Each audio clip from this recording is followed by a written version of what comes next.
Difference between systolic pressure and diastolic pressure.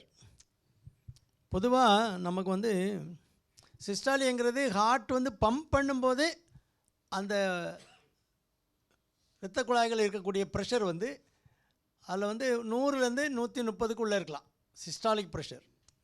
Diastolic ப்ரெஷருங்கிறது heart pump பண்ணாமல் relax பண்ணுதில்ல, அந்த அஸ்தரத்தெல்லாம் உள்ளே வந்து ஃபில்லப் ஆகுதில்ல, அந்த டைமில் இரத்த குழாயில் உள்ள ப்ரெஷர் தான் டயஸ்டாலிக் ப்ரெஷர். இது வந்து பொதுவாக இது 100, 120, 130 வரைக்கும் இருக்கலாம் நார்மல் ரேஞ்சு. கீழே உள்ளது வந்து 80 வரைக்கும் இருக்கலாம், 60 to 80 அந்த ரேஞ்சில் இருக்கலாம். அப்படின்னா என்ன வித்தியாசம் வருது? 130 கீழே 80, 40 வித்தியாசம் வருது. இது நார்மல் டிஃப்ரென்ஸு. ஆனால் ஐசோலேட்டட் சிஸ்டாலிக் ஹைப்பர் டென்ஷன் இருக்குது. அது வந்து ஓல்டு ஏஜில் இரத்த குழாய்களில் இந்த கொழுப்பெல்லாம் படிஞ்சு அது வந்து ஹார்ட் ஆகிட்டுன்னு வைங்க, இரத்த குழாய்க்கு அந்த ஃப்ளெக்சிபிலிட்டி இல்லாமல் விரியக்கூடிய தன்மை குறிஞ்சு போய் அது கல் மாதிரி ஆகிட்டு பைப் மாதிரி ஆகிட்டுன்னா ஐசோலேட்டட் சிஸ்டாலிக் ஹைப்பர் டென்ஷன் ஒன்று இருக்குது.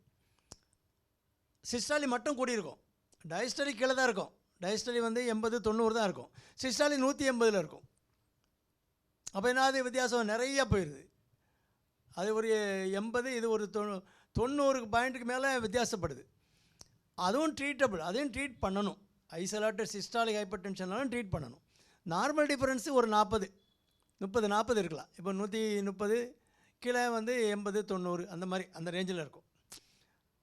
சில கண்டிஷன்ஸில் மாறுபடும்.